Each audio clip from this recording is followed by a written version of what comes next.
去驿站取快递，偶遇同年级的贫困生做兼职。闲聊时，他得知我双11总消费12.8万，瞬间破防。我长这么大都没见过这些钱，你随随便便就敢花？你妈到底是送你来上学的，还是让你挥霍的？他抢过我手里的快递，丢在地上，身体直接挡住出库口。赶紧退掉！小孩子家就是不知道大人赚钱不容易，现在就这么浪费，以后结婚哪个男人能养得起你？我被他莫名其妙的态度气笑，忍不住反问：我花我妈的钱跟你有什么关系？他一脸理所应当。怎么没有？我正在和你妈交往，你花的每一分钱都是我们的婚后财产。我傻了，我妈什么时候开始喜欢男的了？赵野还在喋喋不休。我知道你年纪小，不懂人间疾苦，但我跟你不一样，穷人的孩子早当家，我比你更清楚你妈的不容易。他上前一步，唾沫横飞。12.8万，你动动手指就没了。但你知不知道你妈为了这些钱得赔多少笑脸，喝多少杯酒，熬多少个通宵？一个女人独自打拼的艰辛，外人看不见，你这做女儿的难道也不能体谅吗？看着赵野一副痛心疾首的样子，我气急反笑。且不说每月20万是我妈硬塞给我的零花钱，就算前年我成人礼随口要了那辆128万的车，我妈也是眼睛都没睁一下就答应了。我妈常挂在嘴边的话就是：妈妈这辈子赚钱太容易，生怕没人帮着花，才试管生下你来当我的小帮手。怎么花钱是我们的家事，什么时候轮到一个外人来指手画脚？捡起来！我指着被赵野抢过去扔在地上的快递，不悦蹙眉。恶意损坏他人财物是违法的，你再碰我的东西一下，我立刻报警。赵野非但没被吓到，反而变本加厉。嘿，死丫头，我好声好气跟你讲道理，你当耳旁风是吧？他上前来抓我的胳膊，语气充满威胁。我警告你，我跟你妈马上就要领证了，法律上我就是你继父，我现在就以家长的身份命令你，立刻马上把这些乱七八糟的东西全退了，不然……我嗤笑一声，打掉他的手。张口闭口就想当我爸，我妈姓甚名谁你清楚吗？赵野抱着胳膊，自信满满开口：林氏集团董事长，靠卖衣服发家的林叔，谁不知道啊？不仅如此，我还知道你亲爹死得早，你妈一个人含辛茹苦把你带大，这些可都是叔叔跟我谈恋爱的时候亲口告诉我的。怎么，你还不信？我信你个大头鬼！他说的这些根本就是我入学档案上为了省事胡乱填写的简化版信息，一定是之前他帮辅导员整理档案时偷看到的。为了避免试管婴儿的身份引来过多关注，我才编了个父亲早亡的背景，没想到竟然被他钻了空子。看赵野的状态，应该不是今天才疯的。临近上课，我没耐心再跟他纠缠下去，弯腰捡起地上的快递，转身欲走。很快，身后传来赵野打电话的声音：对，是我，立刻把林默默名下的银行卡给我停了，对，全部冻结。我就不信今天还治不了他这身臭毛病。闻言，我狠狠翻了个白眼。看2集短剧，真把自己当霸道总裁了？上学上疯了吧？然而，就在我的脚即将迈出驿站大门的那一刻，口袋里的手机猛地一震，一种不祥的预感掠过心头。我掏出手机，屏幕赫然亮着一条来自银行的紧急通知。尽管我迅速调整表情，试图掩盖看到账户被冻结那一瞬间的惊愕，但还是被赵野察觉出不对。怎么样？现在知道我的厉害了吧？我早就告诉过你，我和叔叔感情好得很。别说你是他女儿，就算天王老子来了，对我不敬，他也不会轻饶。这样吧，他故意顿了顿，然后大发慈悲地扬了扬手机。你当众给我道个歉，承认刚才顶撞长辈不对，再把双11买的东西全退了，退款转到我卡上，就当是你孝敬我、缓和关系的诚意。只要你照做，我就让叔叔给你账户解冻，怎么样？快递站人来人往，这番对话很快引来围观。原来女企业家私生活这么花，她也太好命了，还没毕业就傍上富婆，少走几十年弯路。赵野虽然穷，但人家长得好，嘴又甜，说不定林默默他妈寂寞这么多年就好这口。可我怎么看那女生都像是不知情的样子。这你就不懂了吧？七妈的第二春找的还是女儿的同学，这种事瞒着她也很正常。说着，那看着和赵野很相熟的男生用力撞了撞他的肩膀，意味深长道：行啊野哥，妓女的账户说动就动，家庭地位稳了，以后是不是得改口叫赵总了？看着四周不怀好意的揣测和八卦的目光，我冷笑着，隔空点了点起哄最欢的几个人。造谣诽谤都是要入刑的，需要我叫林氏的法务过来给你们普法吗？喧闹声瞬间消失，刚刚说话的几人瞬间脸色发白。见状，赵野叹了口气：林默默，我本来不想把事情闹这么大的，但是……他话锋一转，语气有些恨铁不成钢：我不能眼睁睁看着你掉进资本主义的消费陷阱，我们马上就是一家人了，你做事也要考虑。没等他说完，我手里的快递盒直接砸了过去。去你的一家人，别给自己脸上贴金了，我妈就算眼睛瞎了都不可能看得上你。见我动手，刚还被吓住的人群在此刻再次沸腾。你怎么说话呢？也太过分了。就算你不喜欢你继父，也不能剥夺你妈妈追求幸福的权利啊！就在此时，预备铃突然打响，我直接掏出手机。我本来不想自证的，但我没时间跟你们耗下去了。今天在场帮腔的人，有一个算一个，我会逐一追责。说完，我不再理会那些瞬间变得惊惶的眼神，直接给在国外谈业务的妈妈拨去了电话。无人接听，挂断，再拨，依旧无人接听。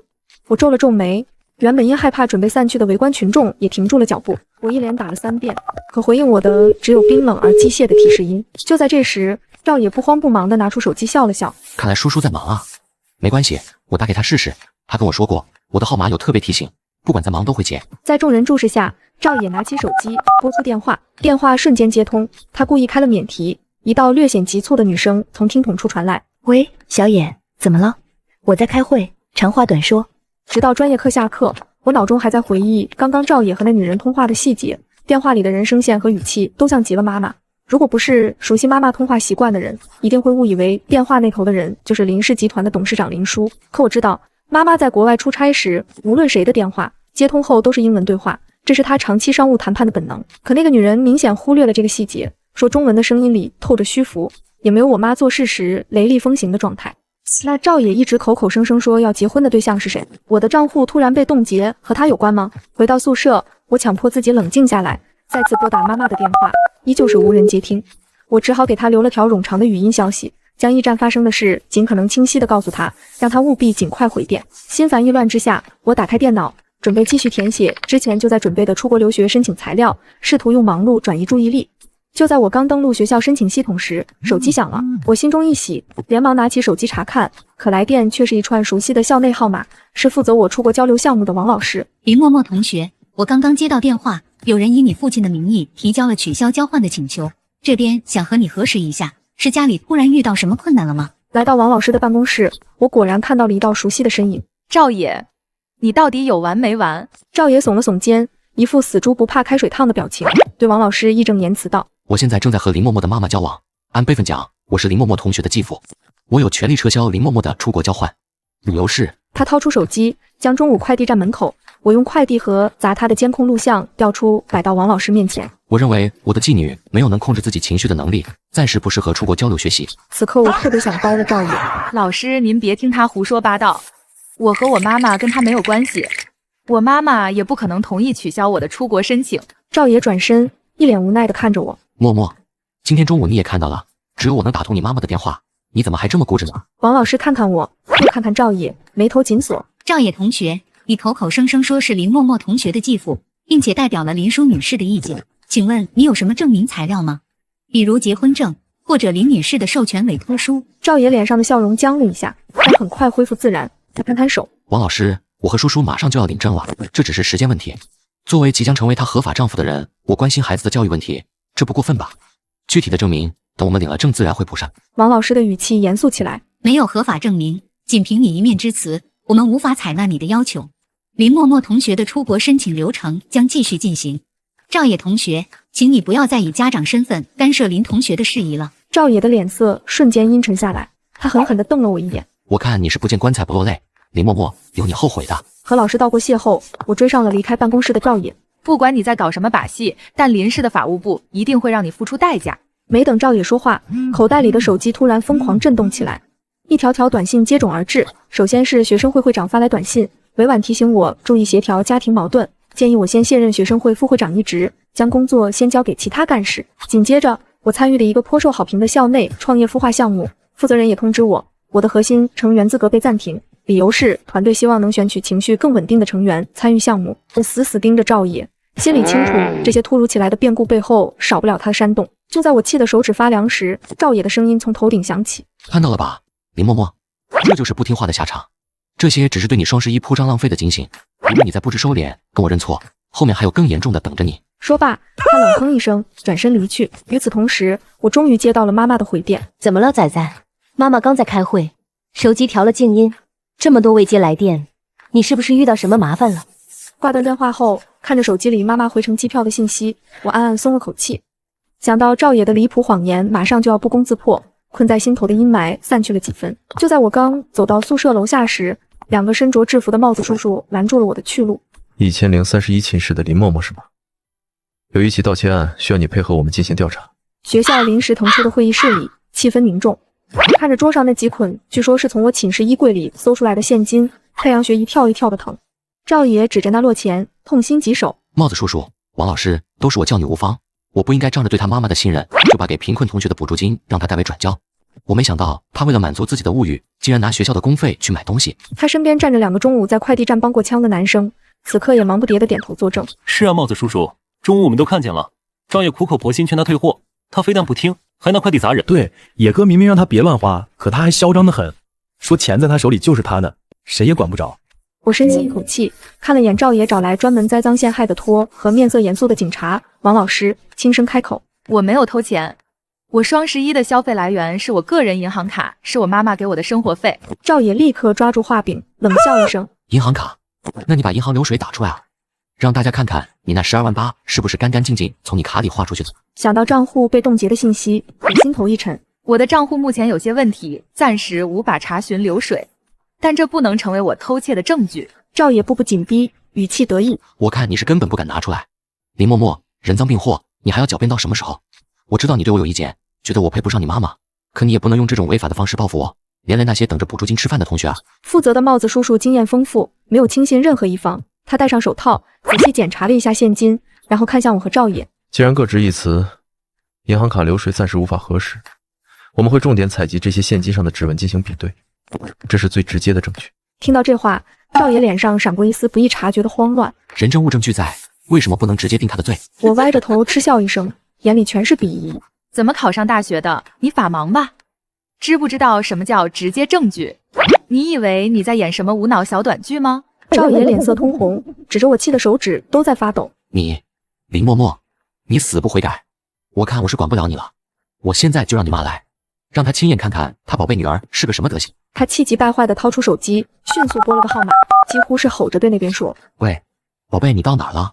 赶紧来学校会议室，你女儿她偷了学校的补助金，人赃并获，现在还在这里污蔑我，我管不了了，你快来修理她。挂断电话，他恶狠狠地瞪着我，眼神仿佛在说你完了。没过多久，会议室的门被敲响了，一个衣着光鲜、妆容精致的女人站在门口。赵野眼睛一亮，一个箭步冲过去，语气带着讨好和急切：宝贝，你可算来了，你快看看你女儿。我抬头和女人视线相对的瞬间，她脸上的表情瞬间凝固。大小姐，您怎么在这儿？这一声大小姐如同惊雷，在小小的会议室里炸开。赵野脸上的得意瞬间僵住，他猛地扭头，不敢置信地看着那个女人，又看看我，眼神里充满了茫然和逐渐升起的恐慌。会议室里鸦雀无声，所有人的目光都聚焦在那个脸色煞白、手足无措的女人，以及面如死灰的赵野身上。我缓缓站起身，走到那女人面前，目光冰冷地扫过她，轻轻开口，声音不大，却清晰地传入每个人耳中：刘阿姨，你什么时候成我妈了？眼前的女人是在我家做了10年保姆的刘敏，今年年初不知道什么原因被我妈妈辞退。我看了看刘敏，又看了看赵野，原来和赵野谈恋爱的人是你啊！赵野猛地抓住刘敏的胳膊，声音颤抖：刘阿姨？什么刘阿姨？你不是林叔吗？你明明告诉我你是林氏集团的董事长林叔。刘敏脸色惨白如纸，嘴唇哆嗦着，看看我，又看看状若疯癫的赵野，一句话也说不出来。我嗤笑一声，上下打量着赵野，眼神里的鄙夷毫不掩饰。我真不知道该说你什么好，捡到个芝麻就当西瓜，认识个之前在我家做工的保姆就把你得意成这样，迫不及待的到处宣扬你要当林家女婿了。你这眼界和脑子真是连我们林家看门的狗都不如。赵野踉跄着，死死攥住刘敏的胳膊，疯狂摇晃。保姆？不可能，你到底是谁？你骗我，你一直都在骗我。刘敏被他摇得头晕眼花，又惊又怕，眼泪都出来了。我冷声提醒，目光扫过一旁的帽子叔叔。刘敏，现在这里涉及的已经不只是所谓的盗窃案了，名誉侵权、冒充他人身份，可能还涉及诈骗未遂。当着帽子叔叔的面，我劝你想清楚再回答，事情的原委到底是如何的。我说，我全都说。刘敏捂着脸，带着哭腔，泪水横流。我只是在林董家做工的保姆，是在同城交友群里认识赵野的。他之前给我寄东西，我图方便就填了林董家别墅的地址，不知道怎么他就认定我是林董。他低下头，羞愧难当，声音也越来越小。我当时真的否认过，我跟他说我只是林董家的保姆，可赵野根本不相信，还说什么他懂规矩，不会告诉别人我们的关系。我真的不知道他后来会借着林董的名义做这些事。大小姐，你相信我，我真的是无辜的。我皱了皱眉，脸上闪过犹疑。不知道？那为什么赵野一说你女儿出事，你问都不问就赶到学校？那是因为我女儿今年也考上了 A 大。真的，我一听赵野说我女儿出了事，我就慌了神，根本来不及多想，就赶紧赶到学校了。我不是故意要骗你的，大小姐。赵野彻底炸了，他额头青筋暴起，指着刘敏的鼻子脱口大骂：你放屁！你一直都在骗我。当初是你说什么你女儿不懂事，希望我帮你管教，让她听话。现在事情败露了，你想把所有责任都推到我头上，做梦！他越说越激动，想起自己这段时间在林叔未婚夫这个身份加持下的志得意满，想到自己那些精心算计和此刻被打回原形的狼狈与绝望，巨大的羞辱和愤怒冲昏了他的头脑。他猛地扬起手，朝着刘敏的脸狠狠扇了过去。贱人！刘敏吓得尖叫一声，下意识抱头躲闪。不要！救命啊！一旁的帽子叔叔反应极快，在赵野第二个巴掌落下前迅速上前，一左一右死死架住了他。住手！不许打人，冷静点。放开我！你们放开我！我要打死这个欺骗我感情的贱人！刘敏躲在一旁尖声反驳：我没有骗你，从头到尾都是你自己一厢情愿，是你见我填了林董家的地址，就硬生生把我臆想成林氏集团的董事长，对着我献殷勤送礼物，恨不得立刻攀附上来。你做的那些混账事和我一点关系都没有。赵野立马急了：你放屁！你睁着眼睛说瞎话！要不是你一直不否认，我怎么可能越陷越深？你明明知道我误会了，却故意不戳破，就是想利用我。刘敏对着赵野翻了个白眼：那是你自己蠢，我从没给你任何承诺，是你自己被董事长未婚夫的身份冲昏了头，现在闯了祸，倒反过来怪我，真是可笑。没等这出狗咬狗的戏码唱完，一道急切的敲门声再度从会议室门口传来，一个帽子叔叔走了进来。队长，指纹比对结果出来了，那笔补助金上没有林嬷嬷的指纹。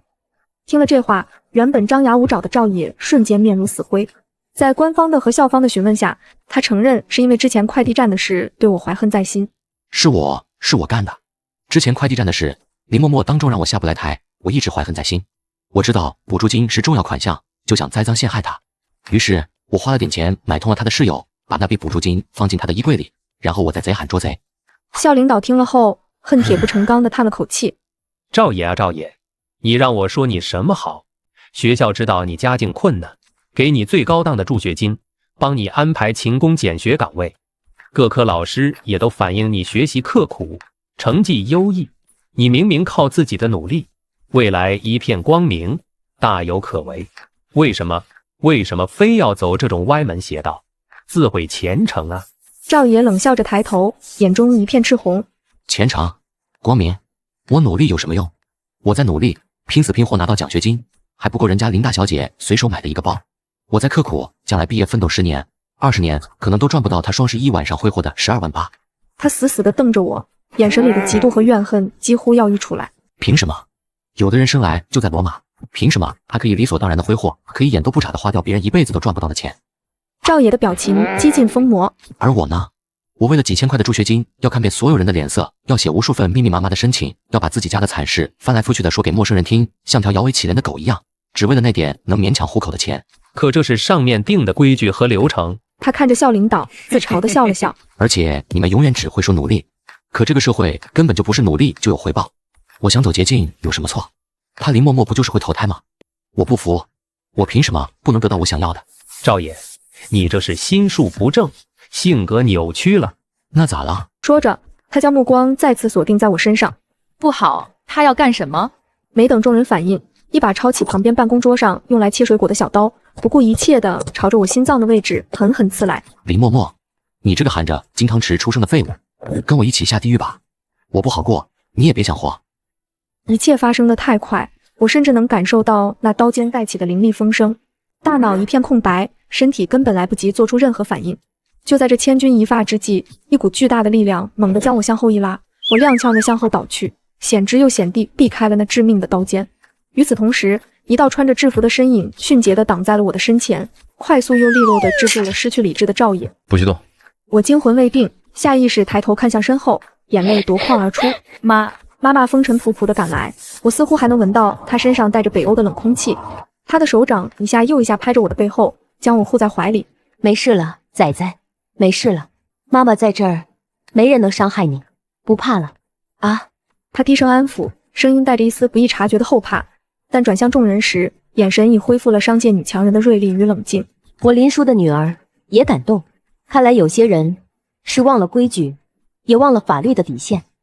赵野之前的行为或许还能辩解为纠缠和骚扰，最多是校内处分，但他持刀伤人未遂，已经彻底触犯了法律红线。妈妈看向那名迅速制服赵野的帽子叔叔，语气沉稳而带着不容置疑的力量。辛苦了，我会让林氏集团法务部会全力配合官方调查，提供一切必要证据。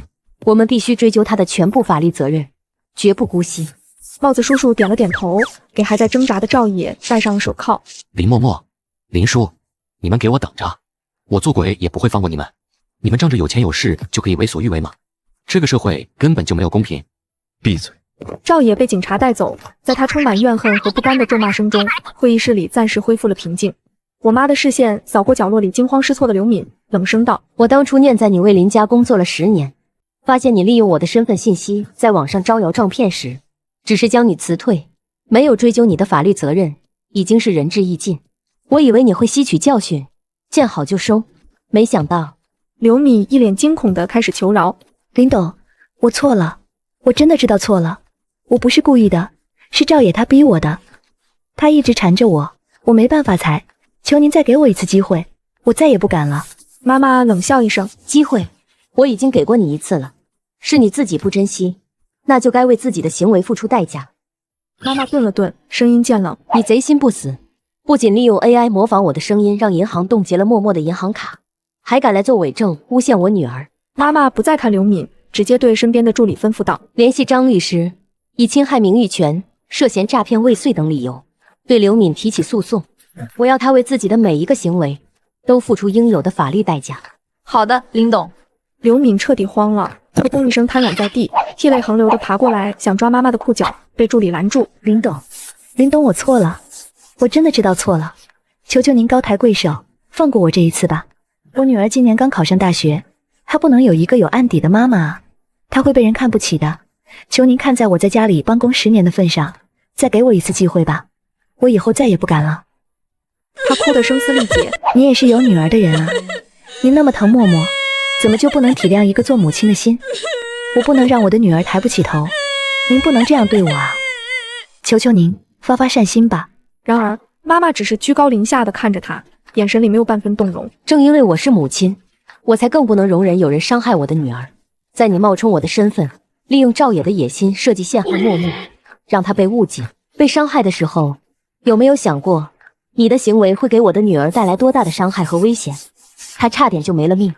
妈妈说的对，做错了事就要付出代价，这是最基本的道理。刘敏，这一切都是你咎由自取。刘敏眼见求饶无望，脸上那副可怜相瞬间扭曲，取而代之的是一种破罐子破摔的疯狂和恶毒。她猛地抬起头，布满血丝的眼睛死死瞪着妈妈。林叔，你有什么好得意的？你真以为自己是个什么好东西吗？你就是一个不喜欢男人、心理扭曲的疯子。刘敏狠狠朝地上啐了一口。你以为你那些生意是怎么做大的？还不是靠着这张脸和身子在男人堆里厮混出来的？不然一个女人凭什么能爬那么高？你那个宝贝女儿说的好听，谁知道是不是你在哪个酒局上混出来的野？啪的一声，妈妈走过去就是一个抬手，狠狠往刘敏脸上甩了一巴掌。没有一个母亲能接受自己的女儿被人当众污蔑。你算个什么东西，敢污蔑我的女儿？留下配合校方做口供的帽子叔叔刚准备起身制止，只见妈妈从包里掏出一张银行卡，直接甩在刘敏面前。20万，当你的医药费，以后不要让我再看见你。话落，助理立刻上前配合帽子叔叔将那个兀自叫骂但气势已然弱了许多的刘敏强行架起带走。妈妈走过来抱着我安慰：让你受委屈了，仔仔。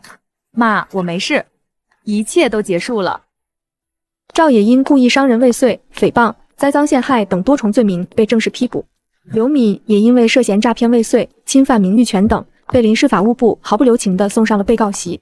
我的校园生活仿佛渐渐回到正轨，甚至比之前更加平静。我重新投入到学习和出国交换的申请准备中，交换的日子渐渐临近，资料提交、审核流程也在稳步推进。然而，就在我以为风波彻底平息，专心等待最终审核结果时，一股暗流却在校园里悄然涌动。起初只是一些零星的捕风捉影的帖子，出现在学校论坛的角落和匿名表白墙上。之前的事情没那么简单吧？赵野和刘敏固然有错，但林默默真的完全无辜吗？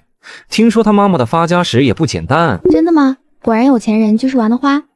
万一不是呢？现在造谣可是要进去蹲的啊！快！更恶毒、更具体的留言开始甚嚣尘上。听说某林姓富二代大小姐是市管科技人哦，怪不得性格那么古怪。内部消息，林某他妈的公司早年发家可不干净，不然一个女人怎么可能把企业做那么大？你们不觉得奇怪吗？那个出国交换名额竞争那么激烈，怎么就落到他头上了？我听说负责资格初审的那个女老师好像也是，你们懂的，物以类聚吗？凭什么？那对其他认真准备的同学也太不公平了。我的绩点稳居专业前3，雅思7.8，还发表过2篇学术论文。我是凭着自己的实力拿到的初审资格，即使他们知道我的实力，但效果甚微。社交平台上对我的抵制依然层出不穷。抵制林默默出国交换，不能让这种道德败坏、靠不正当手段竞争的人代表我们学校的形象。一个个恶意的标签被强行贴在我身上。论坛里盖起了高楼，表白墙下充斥着球锤、抵制的评论。虽然没有人敢直接在我面前说什么，但我能清晰地感受到那些探究的、鄙夷的、幸灾乐祸的目光无处不在。这些留言显然影响到了学校。负责交换项目的老师几次欲言又止地找我谈话，语气委婉地询问我是不是得罪了什么人。默默啊，最近学校里的流言你也应该知道了。老师知道你是个优秀的学生，交换名额也是凭实力拿到的，但现在舆论压力太大了。你是不是在学校里得罪了什么人，或者有没有什么误会？能解释清楚的。老师，我没有得罪任何人，也没有什么误会，那些都是谣言，我已经拿出证据澄清了，可他们根本不信。就连学院的领导也特意找我了解情况，暗示流言蜚语如果持续发酵，可能会对最终申请结果产生不利影响。我强迫自己冷静下来，细细思索是谁在背后推动着这场有预谋的谣言。赵野和刘敏已经进去了，那还有谁能如此精准地了解并利用我的隐私？我在脑子里飞快地过滤着所有可能的人选。忽然，一个被忽略的面孔闪过脑海。咖啡厅里，我看着对面惴惴不安的女孩，轻声开口：“刘嘉欣，对吧？25级经管一班新生，也是刘敏的女儿。”我将调查来的资料扔在桌上，吓得对面一抖。这些天学校论坛和表白墙上关于我的那些谣言，都是你在背后推动的吧？你以为用校园网发帖就能隐藏 IP？ 还是觉得我不会花时间去查你？你做这一切就是想报复我，为你妈妈刘敏出气。刘嘉欣缓缓抬头，泪水马上夺眶而出，眼底却依旧倔强。是我又怎样？我知道你们这些有钱人有的是手段，一句话就能毁了别人的一生，但你们把我家逼上绝路，无论怎样，我都得找你要个说法。我冷笑一声，哼，绝路？你不会真以为你妈挨那一巴掌值20万？